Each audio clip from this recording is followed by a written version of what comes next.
رمضان المبارک ځان له یو قیمتي چانس دی، بیا په دې چانس کې بل چانس الله یې ښیي د لیلة القدر. د دې دپاره صحابه کرامو ډېر زیات جړلي دي. صحابه کرامو به کله نبي علیه السلام ته ګیله کوله، ویل یا رسول الله مخکینی امتونو کې خلکو ډېر زیات عملونه کړي دي، زمونږ او تاسو چې څنګه خلکو نه تپوس کوو بچیه د پلاني بچي ډېرې پیسې وګټلې، یا پلار کله بچي د پلار نه ګیله کوي، پلاره تم ځان ته پلار وې، پلار خو د پلاني پلار دی چې دومره دومره دکانونه او جیدادونه یې وله پرېښي دي. موږ او تاسو ګیلې دلته کوو. صحابه کرام به زړه کې ګیله کله راتله او یا عزتمندو رغبت به کله راتلو، شوق به کله راتلو چې بیا واورېدل چې د پلاني بني اسرائیلي 500 او 400 کاله عمر و، یو هو دې کې بیا څومره منځونه کړي، ځکه د هغوی منځونه هم ډېر و،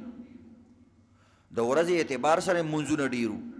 نو منځونه به یې څومره کړي، روجې پخوا نشته دی، روجې به یې څومره زیاتې نیولي، ذکر به یې څومره زیات کړي، د الله د کتاب د تورات او د انجیل تلاوتونه به یې څومره زیات کړي، او موږ او تاسو عملونه کم شو. نو نبی علیه الصلاة والسلام چې د صحابو د رغبت ته کتل، د شوق ته کتل،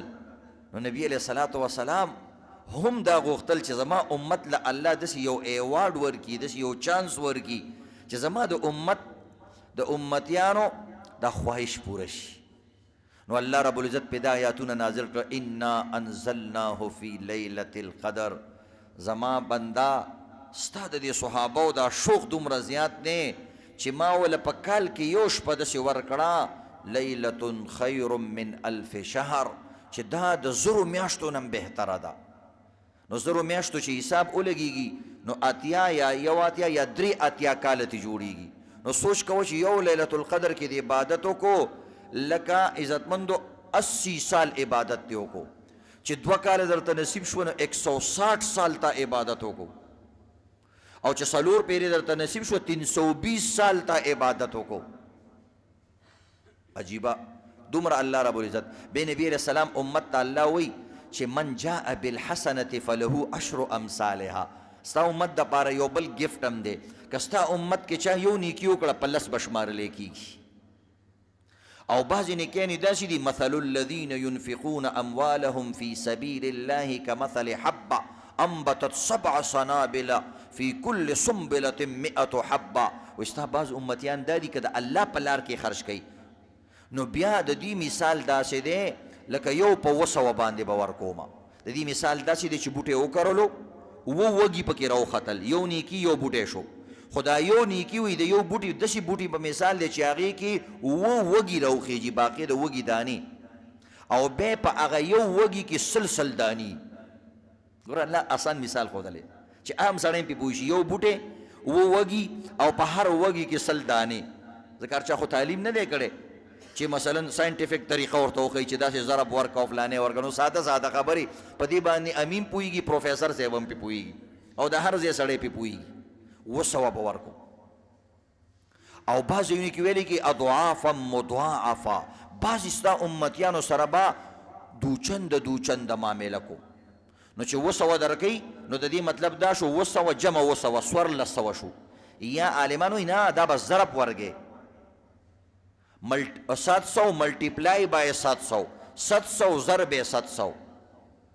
نو عزتمندو دا سوچ کوه په زرګونو به ورکومه. او بعضې کسانو ته نبی علیه الصلاة والسلام امتیانو ته وایي انما یوفى الصابرون اجرهم بغیر حساب. بعضو کسانو سره به کې حساب هم نه کومه، بس چې څومره مې وله ورکړه نو د الله ورکړه عزتمندو بیا داسې 20 یارې په دې دنیا یو ذلیله شان ځای دی، یو کمزوری شان ځای دی. څومره الله په کیسهونه پیدا کړي دي، حالانکې دې ته ملعونه ویلې ده. او څومره شیونه دي، دا غرونه ته وګوره، د سمندرونو کې وګوره. نو سوچ کوئ عزتمندو د اصل کور خو د الله اخیر هغه جنت کور دی. نو الله داسې طریقې سره ورکوي. دا د نبي اسلام په امت باندې پیرزوګانې دي. ولې؟ ځکه عزتمندو دوی ته نبیان کم راغلي، صرف یو نبی راغلی دی. هغه نبي ټولو نه دی لیدلی، صرف صحابه کرامو لیدلی دی، ورپسې تابعینو تبع تابعینو تر اوسه پورې چا نه دی لیدلی. نو پیغمبر یې نه دی لیدلی، او بیا هم عمل کوي. او بنی اسرائیلو کې پیغمبر به موجود وي زمړه، نر الله جهرتن الله را ولا او بول الله را ولا چې هغه مخامخ خبرې وکړي. الحمدلله زمون په امتیانو کې داسې نشته. کیم نو ډیر کم کسان وي، نو د دې وجې نه دوی سره الله رب العزت لاټ زیات دی، دوی سره د الله پیار محبت زیات دی. بلکې مونږ خو صحابي هم نه دی لیدلی، مونږ خو تابعین تبع تابعین هم نه دي لیدلي، مونږ خو د دې دور عزتمندو ګناهګاران مولیان لیدلي دي او ګناهګاران حافظان هم لیدلي دي، هغه هم ګناهګاران دي او موږ د هغې نه زیاتو. خو بیا هم موږ وایو چې دا دوی کوم قرآن وایي او دا موږ ته چې کوم دا مولیان نصیحت کوي دا صحیح دی. نو ټول ګناهګاران یو او بیا هم عزتمندو الله مرتبه ولې اعلی ورکوي؟ ځکه دا د فتنو دور دی. کله چې یو څیز عزتمندو زړیږي نو بس هغه خرابیږي، داسې دی که نه؟ نو ګوره امت اخیری دور سره روان دی، قیامت را روان دی، نو بس هر څه زاړه شوي دي، وراسته شوي دي. بوډا چې هر څومره تکړی او هر څومره هغو نه عمل نشي کولی، غریب کمزوری شي. دقه رنګې اوس امت دا اوس داسې راغلی. نبي علیه السلام بدأ الاسلام غریبا وسیعود کما بدأ. اول کې اسلام غریب و، ناشنا و یا کمزوری و، او اخره کې به واپس بیا دقسې کېږي، منځ کې به پکې راځي. اوس ګوره څومره ډېر حافظان دي الحمدلله، څومره لوی عالمان دي، څومره مدرسې دي. دا ګورې د اسلام ډېر بهترین دور دی. دا خو چې پیغمبر وایي چې بیا به غریب شي او بیا به کمزوری شي، نو بس بیا به عزتمندو په دې خاریو کې تا ته نیکعمله سړی نه میلاویږي. د تلاوت والا کسان به درته بیا که ته وایې چې ګناهګار سړی دی وی، خو چې یو قاري صاحب وی چې یو څو سپارې راته ویلی وی، هغه قیسې به بیا ختمې شي. چېرته به لاړ شي دا قاریان؟ د شمار قاریان، د شمار علیمان به. نبی علیه الصلاة والسلام وی الله چې قیامت راولي نو دا مولیان به تې پیل اوچتوي. دا علم بقبض العلماء، الله به علم څنګه ختموي؟ علم خو موجود دي ځکه کتابونه هر څه خو شته، خو مولیان به دې اوچت کي. نو تاسو سره ټایم شته د کتاب کتلو دپاره؟ یا کتاب هر کتاب باندې خو داسې ډایرکټ نه پوهېږي که نه، هغې دپاره به 10 کاله علم کوي. نو دومره 10 کاله 7 کاله چا سره دي چې هغه به علمونه کوي؟ بیا به دومره پراپرټیانې وي، دومره کارونه به وي چې چا سره به وخت نه وي. نو د دې مولیانو قدر وکړئ چې خپل کارونه هم پرېښي دي، دوکانونه هم پرېښي دي، د چا پیسو ته زړه نه کېږي او زمونږ په نسب ځوان یو چوکیداري کوي. نو دا به چېرته لاړ شي دا ولیان؟ چېرته به یي؟ اخر څه خو به یي که نه؟ ځکه چې قیامت خو لا نه دی راغلی. نو وایي نیکعمله خلک به بیا رؤوس الجبال، دوی به د غرونو ته واپس وخیږي. ابوی دلته خو کفر دی او دلته خو هېڅ هم نه کېږي، موږ هم ګناهګاران یو، خو دا دلته چې کم حشر شروع دی او دا قیسې شروع دي، ځکه په دې لارو کوڅو کې به هم اخوا دېخوا شروع شي. پرون ما ته یو کس ویلی وی اسلام آباد کې په دې روجه کې وی په دې پارکونو کې عزتمندو کیسینګ کېږي، یعنی ښځې او هلکان یو ځای دی، په دې ماسخوتن ماښام نه بعد هلته چې کوم دی دا قیس خطاري شروع وي. دې 10 ورځو کې به اوس تاسو وګورئ عزتمندو دا ټول عملونه چې د انسانانو کړي دي د اختر په شپه به په یو ځل باندې ټولې ختمې کړي. د دې مثال داسې دی لکه دا بعض یو کسان لطیفه کوي، وایي دا ښځې د ټوله ورځ باندې پېشمنۍ هم تیار کړي، افطاري هم تیاره کړي، روټۍ هم پخه کړي، هر څه کړي، ټول ثوابونه د سړو هغوی وګټي. خو ماښام چې کله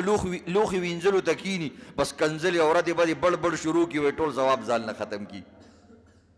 لوښي وینځل د جینکو ته ډېر زیات ګراني، حالانکې د پخلي نه دا کار آسان دی، خو بس هسې ورته ګراني. بیا د هلکانې په عذابۍ ورور ته وایي دا مو وینځه، دا مو وینځه، بس هغې ته هم بیا کنځلې کوي. نو بهرحال عزتمندو دې طریقې سره نو دا اولیا خلک، دا نیکان خلک به غرونو ته وخېږي، یو چیلۍ او بزې به ساتي او د هغې پی بس کي او وایي چې شکر دی چې الله د دغه څیزونو نه بېغمه کړو. اوس غرونو ته تګ ناروا دی، اوس به مرد میدان یې تکړه شه، مقابله وکړه، بازار کې ایمان محفوظ کا، دکان کې ایمان محفوظ کا. اوس ګورې هغه دور نه دی، ځکه هغې نه نبي علیه السلام منع کړې ده، خو په رهبانیت خو اخري وخت د قیامت کې به بیا هغه څه شي جایز شي، ځکه تا ته به خپل ایمان بچ کول ګران شي. نو اوس خو اعمالو ته خطره ده، بیا به ایمان ته هم خطره شي. نو د دې وجې نه عزتمندو د رمضان کې د حسن پیدا کولو خپلې طریقې دي. نو اوس ګور الله رب العزت او د الله پیغمبر د یو انسان د عمل د محفوظ کولو دپاره څومره ښکلي ښکلي ټریکونه طریقې راویستې دي. رمضان المبارک ډېر لوی عبادت دی، الله وایي د دې اجر زه پخپله ورکوم، دا دومره لوی عبادت دی، ځکه په عام ورځو کې دا حرام هم پرېږدي، په دې ورځو کې ورسره څه وخت دپاره حلال هم پرېږدي، نو دا ډېره لویه خبره ده. دا الله نو الله وی د دې به له زه ډایرکټ بدلې ورکوم، دا زما دپاره نیولې ده نو زه به له بدلې ورکوم. خو کله ناکله موږ او تاسو کمزوري عزتمندو د شروع نه خو عمل صحیح راونیسو. پښتانه وایي که نه وایي سر یې صحیح دی خو کونه یې کږه ده، سر یې صحیح دی خو اخر یې کوږ دی. نو اخره پورې به کار سیده ساتي، ځکه انما الاعمال بالخواتیم، د عمل اعتبار په خاتمه باندې. الله ستا خاتمې ته ګوري. یو سړی 80 کاله مسلمان دی او بیا د یو ورځ دپاره کافر شو، په دې کې مړ شو، نو دا به د قیامت پر ورځ مسلمان را پاسېږي که کافر؟ کافر به را پاسېږي. 80 کاله ضایع شو. یو سړی 80 کاله کافر دی او یو ورځ مسلمان شو او ګنټه 2 ګنټې پس چې کوم دی مړ شو، نو د قیامت پر ورځ به څه را پاسېږي؟ مسلمان را پاسېږي. ځکه انما الاعمال بالخواتیم. الله وی ګورې اشنایي یارانا وفاداری به اخره پورې کې. الله خپل پیغمبر ته وی وعبد ربک حتی یأتیک الیقین. زما پیغمبره دوستانه به ګورې اخره پورې، سو پورې چې د مرګ نه راغلی ګوره دا قصې به نه پرېږدي. نو چې الله خو پیغمبر ته وایي چې نه وی پرېږدي. بعضې خلک وایي پلانې بخشا بخشایا دی، نو د ټولو نه لوی بخشا بخشایا پیغمبر دی. الله ورته قد غفر الله لك ما تقدم من ذنبك وما تأخر. تاسو ما ټولې قصه صفا کړې ده زما نبي، خو بیا مې ورته وایي ګوره عبادت به مرګه پورې کې. نو دا کوم کسان چې وایي چې دا زمونږ پلانې بزرګ رسېدلی دی، نو دا کوم ځای ته رسېدلی دی؟ پیغمبر هغه ځای ته ونه رسېدو، دا ورسېدو. ها رسېدلی دی خو دوزخ ته چې مونځ نه کوي، فرض روژه نه نیسي، رسېدلی دی بلکل صحیح ځي د خپلې ټکانې ته. نو بهرحال عزتمندو دا اعمال، نو الله او پیغمبر دا طریقه مقرر کړې ده چې کوشش کوي چې د عمل په آخر کې هم داسې یو عمل بل مقرر کړي چې د سړي نه دا رستنی عمل خراب نشي. نو د دې دپاره د روژې دپاره الله اعتکاف، شب قدر، سرسایه مقرر کړې ده. دا 3 څیزونه که لږه ډېر اخوا دې خوا نه پکې شوي چې سرسایه دې ورکړه بس هغې سره معاف شي. خو که غټ ګډبړي او بلکل ټینګېدی نه شي چې بس اختر را روان دی او بس اوس خو ختمیږي لګیا دی، نو بیا ورته الله وایي چې ګوره ځان هغه که یو 10 ورځې اعتکاف ته جومات کې کښېنه. ته په دې 20 روژو باندې گزاره ستا ونه شوه، ګورې ته ډېر روان یې او ته د ټینګېدو نه یې، نو یو 10 ورځې نور پریکټس وکړه. خبره یو سړی ګوره شاګرد وي که نه، او استادجي چل مې زده کو، وایي نه بچې یو کال نور تېر که بیا به تکړه شي او بیا به تا کې صبر او دغه پیدا شي، ګاګ ته به څنګه صبر کې، ډیلینګ به څنګه کې. نو عزتمندو دا 10 ورځې یا خو د دې دپاره دي چې کوم ډېر ګډبړیان دي چې دا پکې لږ نور دغه شي. ځکه بعضې کس رمضان کې مي خو بدنظري هم کوي، بعضې کس رمضان کې مي خو هغه ګپې شپې هم کوي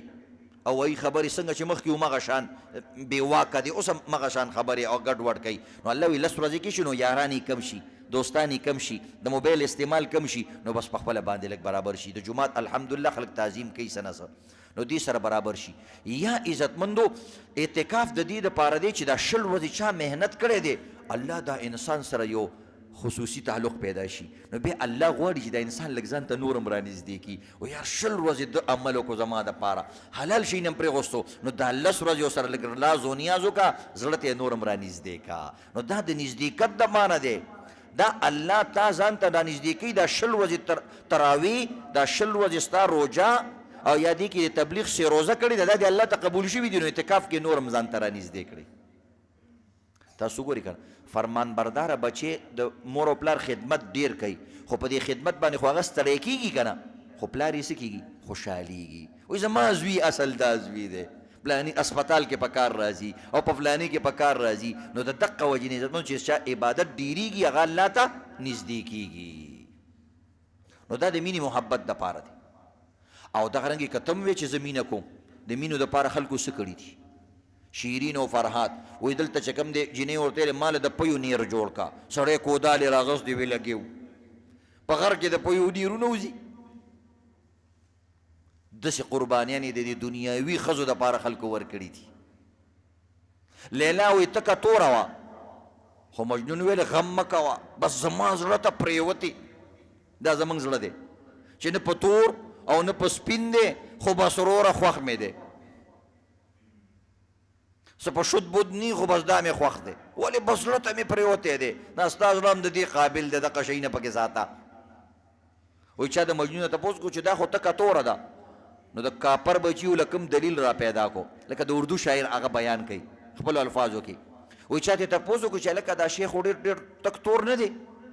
هغه زم مړه ته په دې قصو څه پوهېږې د عشق او د محبت په لاره نه تلې وایي یہ رنگ جو تیرا کالا ہے فرشتوں کی بول ہے یہ رنگ جو تیرا کالا ہے فرشتوں کی بول ہے وہ تل بنا رہے تھے کہ سیاہی بھی کر گئی لاړې سړي کیسې په فرشتو ور واچوله وایي دا چې الله فرشتو ته وویل ته یې که دا وزر نز دي ولته چې دا لیلا ماله جوړه کړه وایي هغه ډېره ښایسته سینګار کړه اوس هم په یوه جبګر کې د لیلا تصویر پروت دی که تصویر هم ولیدل وبه تیارېږي دومره پوزې ده نو عزتمندو وایي هغه فرشتو چې کله جوړه کړله نو ډېره زیاته ښایسته وه تکه سپینه وه وایي بیا وله یو خال لګولو دې زنې سره دا د هلکانو ډېر خوښي خو چې هغه خال یې وله ولګو وایي هغه خال یې ټول تور په دې مخ باندې راخور شو په غلطۍ کې نو بس مخ یې ځکه تور شو ګینه ډېره ښایسته وه نو دا داسې عزتمندو خلکو د خپلو دنیاوي یارانو دپاره دا هلکان خوشاټاري دي جنکو ته وایي تارے توڑ کر لاؤں گا وایي زه به تا له ستوري را مات کم دله بیا راوړم ته ستورو ته وخېږه چې الله دې د شیطان په شان په دې ستوري ولي چې بې غیرته ته دې پسې دلته راغلی پیله خو خطې نه شي الله وایي دا ستوري ما د بعضې شیطانانو د ویشتلو دپاره جوړ کړي دي نو که ته هلته وختې نو هلته به دنه چې کوم دی ایره جوړوي که په یو ستوري ولګېدلې نو هر څه به دنه ایري بیا خو بیا مثالونه پیش کوي رحمان بابا هم پې سلام ویلی وایي د مجنون غوندې چې عشق کې صادق وي رحمان وایي په هغې باندې سلام خو هغه درته دا وایي چې که الله سره عشق کې کم از کم د مجنون غوندې خو یې وکړه که نه نو دا عزتمندو اعتکاف الله سره د مینې یو مثال دی پهله د یو سره غایبانه مینه کوله نو کله چې چا سره غایبانه مینه بیا سړی کوشش کوي د هغه کور صحیح کوي چې دا کور به کوم ځای کي لکه تا ته یو مور وایي چې پلانۍ جینۍ ډېره زیاته ښایسته ده تا له کوم نو د انسان شوق وي پیله خوبونه یې ني ها څنګه به وي فلانی به وي ډنګرۍ به وي سترګې به یې څنګه وي بیا وروسته سوچ کوي وایي ته راځه چې دا کور یې صحیح کړم چې هغه رور یې ووینم هغه پلار یې ووینم چې څنګه به وي رحمان بابا وایي نو د دې وجې نه بیا لګی دي کور پسې ګرځي نو عزتمندو دغه رنګې دا روزهدار هم د الله په مینه پسې ګرځي چې د الله کور چېرته دی څوک ورته وایي دا جومات د الله کور دی بس وایي 20 ورځې مې روژه ونیوله 10 ورځې به اوس دلته الله ته بستره اچوم او ډډه به لګوم بل ځای ته نه ځم همدا الله دپاره دا ټول عشق او محبت ما کړی دی اوس به الله ماله د دې خاص بدله راکوي دقې ته وایي اعتکاف عزتمندو د مجنون دغه والو عبرت والو مجنون به دا دیوالونه خړ پړ دیوالونه نه دي هغه پخوا خو د عزتمندو د خاورو دیوالونه دا اوس خو ټیلونه دي څه نه څه مزېدار دي پخوا خو د خاورو دیوالونه او سوټي به هم پکې خلکو اچولې اور بد بلا به پکې اچوله او په خپو به دغه هغه ګله دا خټې او هغه به کله یو دیوال نه چپې کله بل دیوال نه چپې کم سړی چې عزتمندو د غیر الله مینه ډېره زړه کې نه باسي هغه مینټل کېږي ګورې دا یاد لرئ ځکه زړه الله چا دپاره جوړ کړی ځان دپاره د الله دوه عرش دي یو عرش الله الاکبر لوی عرش د الله او یو د الله ورکوټی عرش دی دا د هر انسان په بدن کې وي عرش الله الادنا القلب د الله وړوکی عرش هغه د انسان زړه دی دا کلمه په دې کې پرته وي که نه خلک وایي که نه ګونګې له کلمه په خوله نه ورځي نو د هغه کلمه کوم ځای کې پرته وي ایمان په خوله باندې اظهار دی خو اصل ایمان څه دی تصدیق بالقلب چې په زړه کې دی الله پروت دي ګینې د منافقینو به کلمه ویله خو په زړه کې به الله نو الله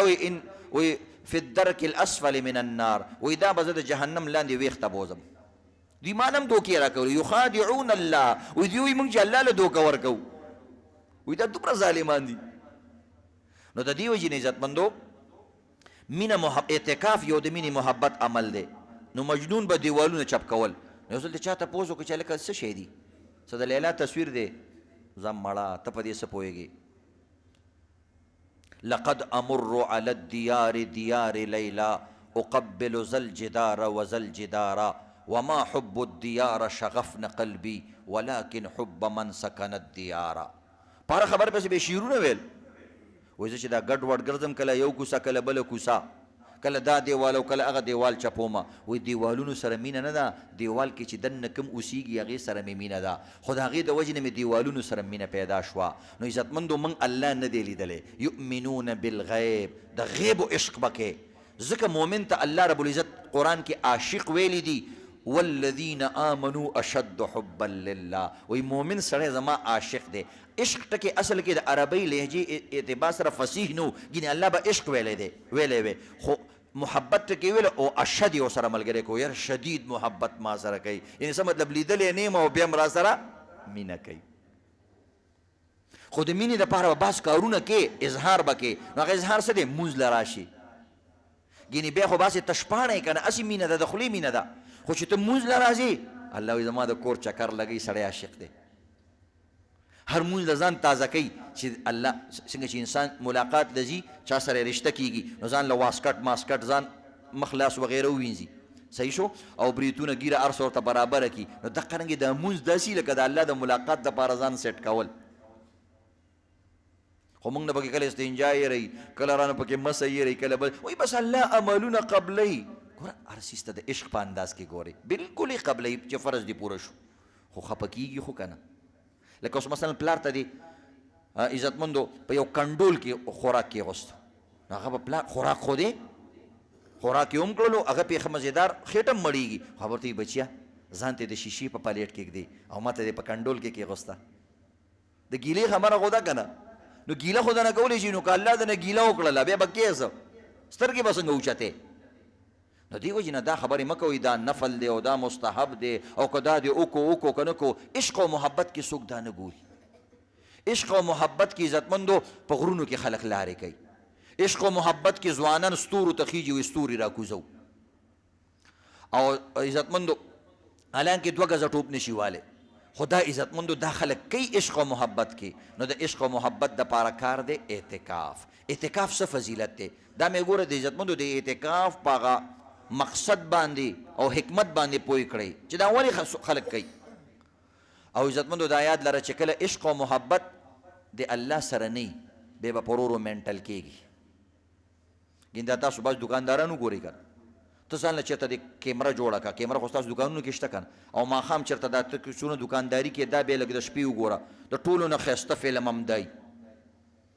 بیا وروسته چې ورته ګورې کله یو ځای ګرې کله بل ځای ګرې کله د لیونیو په شان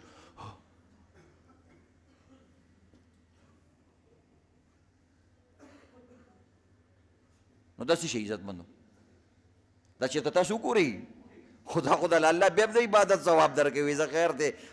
حلال رزق دپاره لګېږي نو نور ګورې هسې لیونې ته ځان ته وګوره، کله یو طرف ته اشارې کله دا چېرته وګورې ځکه کیمره کې خو اواز نه وي که نه، ته وایې چې دا سړی لیونی دی، کله یو څه کوي کله بل څه کوي کله بل څه کوي. الله دې په موږ باندې پردې واچوي. بیا هم دله د عبادت ثواب درکوي. حلال پکې کوه، دروغ پکې مه وایه، ظلم مه کوه. زه خیر دی دا لیونتوب هم دې په عبادت قبول دی. څومره د الله د طرف نه اسانه ده. خو عزتمندو دا د عشق او محبت لاره به ورسره نه پرېږدي. د عبادت لاره د عشق او د محبت لاره ده، دا به ورسره نه پرېږدي. مونځ او دس زکات حج دا چیزونه او د کبیره ګناهونو نه ځان ساتل دا به نه کوي. د موبایل استعمال عزتمندو روژه کې کم کړو. هسې یو سوچ وکړئ عزتمندو، موږ او تاسو سوچ کوو، موږ ټول موبایلونه استعمالو، الله دې موږ او تاسو ته معافي وکړي. داسې ګناه چې په هغې کې هر خاص او عام نن سبا مبتلا دی هغه واحد موبایل دی. بس په دې وخت کې لوی ولی الله زم هغه دی چې موبایل نه استعمالوي، خو داسې به څوک چې هغه موبایل نه استعمالوي. که وړوکی موبایل یې عزتمندو چې ټلی وي د ګانې اواز وي که نه، چې ساده موبایل دی بلکل هغه خښته موبایل هغه ټوکې اواز خو کوي که نه د موبایل، میوزیک پکې که نه میوزیک پکې. سوچ کوه. نو اوس خو قصه ډېره مخکې وړاندې تلې ده، اوس خو ډایرکټ امریکا پکې ښکاري، روس پکې ښکاري، ټوله دنیا په موبایل کې ښکاري. او داسې بلا څوک یا زه په دې وخت کې بیا هغه قسم څه نه څه دویمې درجې ولي دی چې موبایل ورسره وي خو نیټ نه استعمالوي، بس صرف موبایل دی ورسره او واټساپ یې پکې اچولی دی یا نیټ پکې شته خو صرف واټساپ استعمالوي سوال جواب دپاره. واټساپ کې هم ډېرې قیسې کېږي، خو زه که دغه نه استعمالوي دا بیا پکې دویم درجې والا ولي دی. د دې خیال ساتئ. هسې سوچ وکړئ عزتمندو د قیامت په ورځ باندې دا ټول څیزونه څنګه چې میموري کارډ کې موږ فلم اچو او خپل عکسونه او تصویرونه پکې او فلانی د مړي ټور هم پکې ریکارډ کړئ، ټول عمر پکې پروت وي که نه، او بیا دې په نیټ باندې انسټال کو ټول عمر پروت وي ته مړې نو چې زر کاله بعد هم څوک ګوري ستا ویډیو کتلی شي داسې ده که نه کتلی شي نو سوچ کوئ عزتمندو الله سره ګورې د هغې نه غټ میموري کارډ دی دا تا چې کوم جوړ کړی هغه سره غټ دی الله ته دا ټول اوازونه څومره خبرې چې د آدم علیه السلام د وخت نه شوي دي دا ټولې په فضا کې موجود دي دا الله ته بیلې بیلې معلومې دا فلاني کړي دا فلاني کړي دا فلاني دا دومره دا دومره دا ورته بیلې معلومې دي اوس لګېدې ډیوایس جوړېږي پخوانۍ خبرې لګېدې دا ټولې موجود دي په فضا کې هغه را کیچ کوي د پخواني خلکو خبرې به تاسو ته ښیي چې فلاني وخت کې فلاني سړي داسې خبرې کړې وې دا اوس انسانان لګېدي دا خواري کوي نو الله ته خو دا هېڅ کار نه دی الله وی ما یلفظ من قول الا لديه رقیب عتید وی بیغمه شه ما درته دوه کسان کېنولي دي دا څه چې دي کړي دا ارز یې لیکلي دي او ریکارډ شوي هم دي ته کوم ځای کې ریکارډ شوي الله وی ستا دې ګوتو کې ریکارډ دي اوس خلک چپ کوي که نه ګاډي کې چپ ولګوي نو تا پسې یکدم تا مري د ګاډۍ بوتلې لاهور ته لاړ شي فوراً د پسې رینټ والا ټلیفون وکړي هلکه لاره دې غلطه کړه ولې خو ده ته لاندې په دې ګاډي کې څه لګولي چپ یې لګولی وی تا خو چې زه مري ته ځم او ته خو لاهور ته لاړې دقه نه په دې لاسونو کې الله څه لګولي دي چیپونه دا کیرلي میرلي نه دي الله وایي زه به دغه کیرلونه تاسو راوچتم نو دې وجې نه قرآن کې راځي تکلمنا ایدیهم وایي د قیامت په ورځ به د دوی دا انسان چې کوم ریکارډینګ شوی دی په انسان کې وایي دا به دې لاسونه به وي دې کې خپل میموري کارډ دی دا ګوته به لګوي دا ټولې ګوتې به لګوي که ته وایي جي ما نه دی کړی آن میموري کارډ چونکې سړی جی بس زمونږ خو سره څه نه کېده خو دې راباندې دا کارونه کړي دي سوچ کوه او د بټنې ضرورت به مګني الله به ورته ووایه بس چې لاس ته وي ډایرکټ په ټول ریکارډ شروع کړي دا پلاني ځای کې دا کړی پلاني شپه باندې دا کړی فلاني باندې دا کړی الله ورته بس دی که نور مخکې اورې سوچ کوئ عزتمندو که زمونږ ویډیوګانې د قیامت په ورځ باندې الله رب العزت په یو لوی سکرین باندې ولګوي ټولې دنیا ته یې ښایي چې به یو قسم ران نشي په نمبر به د یو بل فلمونه ګورئ پلار دې پکې ولاړي تر ادمه پورې ستا عزتمندو نیکه ولاړ شي دلته تا یو ویډیو جوړه کړې ده ته خپلې ښځې ته هم نه ښیې بعض وخت کې خپلې رور ته هم نه ښیې دومره شرمېږي صحیح شو خپل بیسټ ملګري ته هم نه ښیي وایي مړه بیا به وایي چې دا داسې کس دا ویډیوګانې ګوري داسې کارونه کوي داسې ویډیوګانې بعضې کسان ګوري نو عزتمندو سوچ کوه چې د قیامت په ورځ الله تا ته وایي چې زما بنده ستا فلم لګومه په دې سکرین باندې او دې ټولې دنیا ته یې ښیمه نو په دغه وخت کې به انسان عزتمندو ځان له جهنم خوښوي که نه خوښوي او کاش چې زما فلم ونه ښه یا الله بس ډایرکټ دوه خبرې دي یا ستا ویډیو لګومه دې ټولې دنیا ته او یا ډایرکټ که جهنم ته ځې نو بس خبره ختمه نو عزتمندو غیرتي سړی نر سړی پښتون سړی به بیا هم څه کوي یا الله ما خپلې ښځې ته مه شرموه زما واړه واړه بچي ولاړ دي او هغه که وګوري چې ګوره دا خو سپین ږیری یا دا قاري صیب یا دا دکاندار صیب او دا خو به سیروزیم لګولې او ده به تبلیغ کې وخت هم لګولو یا دا خو ښه بهرو به سړی او یا الله زما بچي دا ویډیو وګوري نو دا به څه کوي په خپله دې خبرې ته سوچ کول پکار دي زما ښځه زما مور که دا وګوري چې ښه زما دې زوی به دا قیسې کولې یا عزتمندو مور داسې کارونه کوي او د هغې ویډیو ولګوي د هغه بچو باندې بل ته څه تېرېږي د ټولو مخکې نو ټول وایي یا الله بس جهنم ته ځو خو زما چاته څه مه ښایه بس دا خو الله موږ باندې پردې اچولي او اشارې راته کړې ده چې ګورې لاسونه به دې خبرې کوي وایي دا میموري کارډ به بعضې ته لګومه وتشهد ارجلهم او بعضې کسانو باندې به خپې شهادت ورکړي نو په خپو کې هم چیپونه دي او په لاسونو کې هم څه دي چیپونه دي الله دې معاف کړي او دا د اعتکاف درته یو دوه درې فضیلتونه بیانو اعتکاف باره کې راځي نبی علیه الصلاة والسلام ټول عمر اعتکاف کړی دی نو چې کوم عمل نبی علیه السلام صرف په عمر کې یو ځل پاتې شوی او قضا یې کړې ده بیا هغه رمضان کې سفر و نو چې سفر پاتې شو په بل کال یې 20 ورځې اعتکاف وکړو نو داسې عمل چې نبی علیه السلام په نفلي او سنت عمل کې اهتمام کړی هغه اعتکاف دی او دغه رنګ عزتمندو په حدیث کې راځي وی یو عجیبه صفت دا دی وی المعتکف هو یعکف الذنوب ویجری له من الحسنات كعامل الحسنات كلها عجیبه خبره ده وی معتکف چې په اعتکاف کې کینی او کمې نیکیانې نور کسان کوي او دی د اعتکاف د وجې نه نشي کولی د هغه ټولو نیکیانو ثواب هم دته میلاویږي لکه اوس عام کسان ځي جنازې له معتکف نشي تللی دته جنازې ثواب میلاو چې د په علاقه کې مړی وشو بس دته ثواب میلاو شو بل کس مریض عیادت لځي هغه ته فرشتې دعا کوي نو دا خو نشي تللی او د زړه کې راشي پلانې بیمار دی، د دې ثواب درته میلاو شو. یو انسان بل سره مدد کوي، ته نشي کولی د اعتکاف د وجې نه، ستا زړه کې راشي چې کاش چې زه اعتکاف کې نه وی دا مدد ما کړی وی، بس ثواب یې درته میلاو شو. چې کوم کارونه نور کسان کوي او اعتکاف کې هغه ممنوع دي، نو هغې ثواب هم تا ته د اعتکاف د وجې نه میلاویږي. عزتمندو که څوک فرض دغه سنت اعتکاف نشي کولی، خیر دی یو دو درې ورځو نفل اعتکاف ورسره وکوي که نه، ضروري نه ده 3 روزه کې لاړ شه 3 ورځې جومات کې تېرې کړه، هغې کې اعتکاف کېږي. دې جومات کې بل جومات کې چې کوم دی د 2 درې ورځو لپاره حدیث کې راځي من اعتکف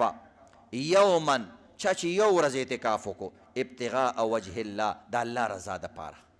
وایي دا انسان جعل الله بینه وبین النار 3 خنادق، وی الله به د ده او د جهنم په منځ کې 3 خندقونه فاصله پیدا کړي، دا به د جهنم نه دومره لرې شي. او یو خندق کل خندق ابعد مما بین الخافقین، وی او دا یو خندق د بل خندق نه دومره لرې دی لکه دا ځمکه چې د اسمان نه څومره لره ده، لکه وزل چې اسمان او ځمکه کې څومره فاصله ده دومره به ته د جهنم نه لرې شي. موږ ټول عملونه کړي دي جهنم، هر سړی د جهنم په سانډه او په کناره باندې ولاړ دی، او د جهنم نه به لرې منډه وې، نو د هغې دپاره طریقه څه ده؟ یو کار پکې اعتکاف دی، نو ماشاءالله لرې شي. ځنو بې که پوره کال د نه څه نڅه کېږي پر ورو رانږدې کېږي، نو که منځ کې چپه شوې نو څه نه څه خو به ترې لرې پروت یې که نه. نو عزتمندو د دې وجې نه د دې خلک یو حدیث کې راځي من اعتکف 10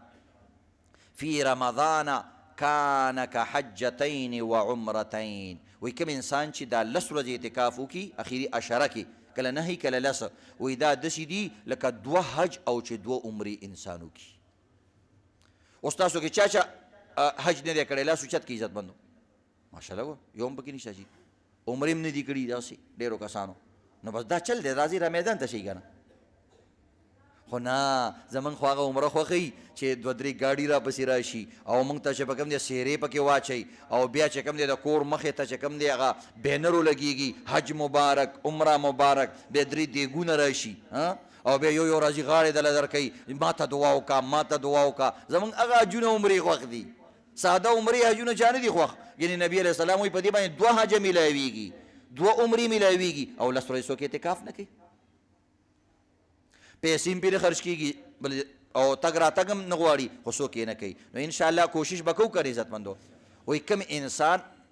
چې زړه جومات سره لګېدلی، وایي دا به د قیامت په ورځ د الله د عرش د سوري د لاندې ډېر کسان به یو به پکې دی وقلبه معلق بالمساجد، د ده زړه جومات سره لګېدلی دی. نو د معتکف زړه چا سره لګېدلی؟ جومات سره لګېدلی، دله به د الله د عرش د سوري د لاندې ځای ورکوي. یو دا مسله شو عزتمندو. بله مسله د بعضې کسان تپوس کوي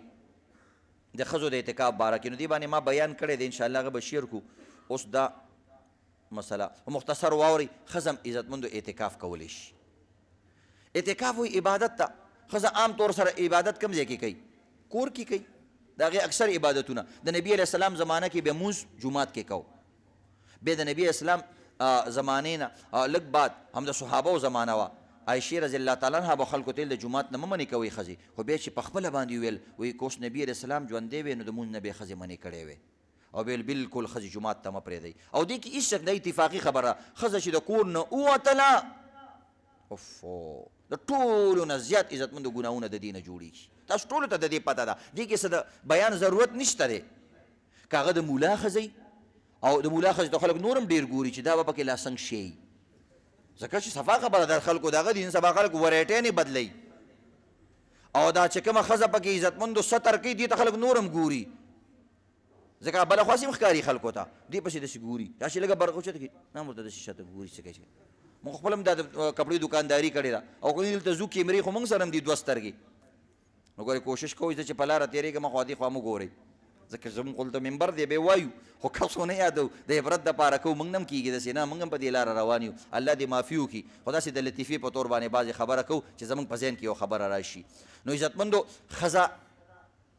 د ښځې نبي علیه السلام نه یو ښځې تپوس وکړو، ویل جي زه تا پسې مونځ کول غواړم، زما ډېر شوق دی جومات ته. نبي علیه السلام ورته په افضل مونځ کې نو کور کې وکړه. د نبي علیه السلام پسې مونځ نه بهتر مونځ وایي کور کې وکړه. بیا وایي که د دې نه افضل کې وایي جي ولې نه کومه، وایي بیا کمره کې وکړه. وایي د دې نه افضل کې وی چې ولې نه کومه وی په کور کې مې یو ګوټ کې وکړه هغه ښځه وایي ټول عمر ما دقسې تر دې پوه چې نبي اسلام وفات شو ما به دقسې مونځونه کول د کور کمرې هغه ګوټ ته به لاړم چې کوم ځای کې به ډېره تیاره وه هلته به مې مونځونه کول نو چې کوم ځای کې انسان مونځ کوي په عربۍ کې هغې ته وایي مسجد هغې ته څه وایي مسجد معنی سجدایګاه د سجدې ځای نو د ښځې مسجد څه شی شو نبي علیه السلام ورته کور کې مونځ کوه نو چې کوم ځای کې مونځ کول هغه مسجد دی پخوا به خلکو د ښځو له په کور کې جوماتونه جوړول داسې اوچت شان ځای به یې جوړ کړو دغه د ښځې جومات شو موږ دیوالونه ورته ولګو هغه چې کوم دی اوچته ځای جوړ کړي څوک د لرګي جوړوي څوک اوس باقاعده خلک کور کې کمرې جوړوي بهترینه بل یې پې لیکلي مسجد صرف دې کې دومره فرق دا وقف مسجد دی او هغه وقف مسجد هغې ته یا مصله وایي بعضې کسان او عربۍ کې ورته ساده عربۍ کې ورته مسجد هم ویلی شي د سجدې ځای نبي علیه السلام وایي وجعلت لی الارض مسجدا وایي ما له ټوله ځمکه الله مسجد جوړ کړی دی یعنې ارض کې سجده لګولی شي نو د ښځې جومات هم هغه دی او دغه رنګ عزتمندو یو حدیث کې راځي عایشه رضی الله تعالی فرمایي امر رسول الله صلی الله علیه وسلم ببناء المسجد فی الدور بعضې کسان وایي چې نه هغه دا جومات خو نه دی نو د عایشې رضی الله تعالی دې روایت کې دي وایي نبي علیه السلام حکم کړی و چې په کورونو کې جوماتونه جوړوئ د کورونو جوماتونو څه مطلب دی همدقه دی چې کومه ښځې دپاره جومات یا پکې مونځ کوي یا ته به پکې نفل مونځ کوې او بیا باقاعده و ان تنظف وتطیب رواه ابو داود د ابو داود شریف حدیث دی او دغه به پاکم ساتي بعض وایي چې د دې نه مراد محله ده خو دور کور ته م وایي نو دا دواړه مطلبونه دي نو په کورونو کې جوماتونه جوړ کوي او دا د ښځو جوماتونه دي او اکثر ښځو کې عزتمندو چې بار راوځي لانجې دي او دوی کې چې کم دی زیاتیت دي ډېرې زیات کېږي نبي اسلام زمانه کې یو پیره داسې چلو شو نبي اسلام ویلې خیمې ولګوئ جومات کې د خپلې بیبي دپاره ولګول چې رالی یو دوه درې بیبیانې نور هم لګولې وي ویل دا څنګه چل دی وایي دې ته تاسو نیکي وایي یعنې یو بل سره زدونه مه کوئ بیا یې لرې کوئ غونډې کوئ شابس نو بعض وایي چې ګوره د جومات نه یې لرې کړي بعض وایي نه چې جومات وجه نه وه د دې وجې نه وه چې دوی یو بل سره چې زدونه ونه کړي عمل یې ضایع نه شي د دې وجې نه یې لرې کړه خو بهرحال کور کې د ښځې هغه کېږي عبادت کېږي ښځه اعتکاف کې څه کوي قرآن تلاوت کوي تلاوت ثواب میلاویږي بیا او مونځ کوي تلاوت ثواب میلاوي خو ښځې عزتمندو بعضې کسان وایي نه وایي دا ښځې د کار نه پټېږي ځکه د اعتکاف ته کښېني نو که د کار نه پټ هم شوي نو خو غریبانو ټول کار کړی دی که دا یو 10 ورځې ته پټې شوې نو څه چلو شو دا لونګ شا لونګ دي یو څو ورځې دا قطاري پخېږي که نه یا تیار کشالن په دې روژه کې ښه مزېدار څیزونه بار میلاویږي هر قسمه څیز میلاویږي امیرانې خرڅوي ښه نښه څیز 10 قسمه کچالان په یو ځای کې تا ته میلاویږي 10 قسمه چولې درته په یو ځای کې میلاویږي پانچې فلا فلا فلا نو یو څو ورځې تیاره یې اوسه که نه یو څو ورځې تم پخه که چې پته درته ولګي چې سیر نه څو پخېږي ته دا ښځې خو هېڅ کارونه نه کوي هسې کور کې ناستي ته یو ځل پخه که چې یقین وکړه چې په مغه ټایم روژه ماته کړي دومره به تږی شي دې اور ته مخامخ ودرېدل او دا خوراکونه پخول دا ډېر ګران کار دی او عزتمندو او بالفرض که ښځې د کارون نه پټېږي نو دا یو بله مسله پکې واورئ دا ورته پکې وکوئ چې ګوره مولوي صاحب مفتي صاحب نم اورېدلي دي چې کومه ښځه د اعتکاف په ځای کې کیني عبادت سره سره پیاز ټماټر او دا څیزونه هم کټ کولی شي او که چولې دننه کېغوست هلته پخلی هم کولی شي ځان دپاره د ځان خوراک دپاره ښځه یا موږ چې خوراک راوړو که نه متکف د خپل خوراک دپاره کور ته هم تللی شي بازار نه هم راوړی شي چې څوک وله څه نه راوړي صحیح ده نو دغه رنګې ښځه هم د خوراک دپاره راوتی شي نو چې سیس پوخ نه وي خو ځان یې پخولی هم شي که نه نو د دې وجې نه دا دغه خبرې دي او ګنجایش پکې کېږي نو بس هلته به ښه مزېدار پیاز ماشومان هم ښه لارولی شي ګوره د اعتکاف دا نه دی چې رهبانیت شو رهبانیت شریعت کې نشته دی زموږ شریعت کې ټول کارونه په اندازه په طریقه په میانه روی دي اعتکاف به هم کې خو خدمت خو سره الله میلاویږي او خدمت ډېر لوی عمل دی پیاز ټماټر هم ورسره کټ کوه بعضې کسان عزتمندو داسې کوي اعتکاف والا له یو دا مسله پکار ده هغوی اکثر د شپې ټوله شپه ایښي او سهار چې څنګه مونځ وکړي بس وغځېږي دا طریقه ښه نه ده اعتکاف کې د شپې 1 ګنټه 2 ګنټې 3 ګنټې آرام کول پکار دي د شپې د آرام مقابله د ټوله ورځ آرام نشي کولی شپه الله د سکون دپاره جوړه کړې ده چې د شپې لږ ساعته موده شوې نو دا به د ورځې عبادت کې تعالی تقویت درکوي دویم نمبر دا د حدیث کې راځي چې کم انسان د سحر مونځ وکړي او دا بیا چې کم دی تر اشراقه پورې ناستي نو دته د یو حج او د عمرې ثواب میلاویږي نو اعتکاف والا خو ناست دی نو روزانه پکې حج او عمرې کوه نو د اشراق نه بعد بېهوده کېږي د غرمې مونځه پورې بېهودهي هېڅ خبره نه نو د دې مسلو پکې خیال ساتئ د قرنګي عزتمندو په اعتکاف کې بس کوئ بلا ضرورت به بار نه وځي او دغه شان چې یو طبعي ضرورت دپاره وتی شي باتروم ته تلی شي لمبلی شي که نه دا اوس یو اهم مسله ده په دې کې خلک ګرمي ده اوس هم ګرمي څه نه څه شته لمبلو دپاره به مستقل نه ځې چې جي زه لامبم نو ته د دې لمبا دپاره ناست دی که اعتکاف عبادت دپاره ناست دی نو عزتمندو مستقل مطلب چې غسل خانه وي چې کوم تشناب یا غسل خانه چې کوم صرف د لمبلو دپاره وي هغې ته به نه ځي که باتروم ته لاړې او هغې کې اټیچ باتروم کې بعض وخت کې د لمبا ځای جوړ شوي بس که هغې کې چا ولمبولې ګزاره کېږي ځکه هغه ته باتروم لتلی خو تقاضه پکې کوه او ځان باندې لوټې راړوه که داسې کې نو ډېر بهتر نو دې ته ضمنن غسل وایي ته اصلا غسل نه تلی تقاضو لتلی په خبره باندې پوه شي که نه او دا بله تقاضه هم دې پوره کړه تبلیغ کې شپږ نمبرې نورې ټولې تقاضي دي تبلیغ مزي دي نو دا ټولې تقاضې به پکې راغونډې کړي دا به پکې وکړي مزي به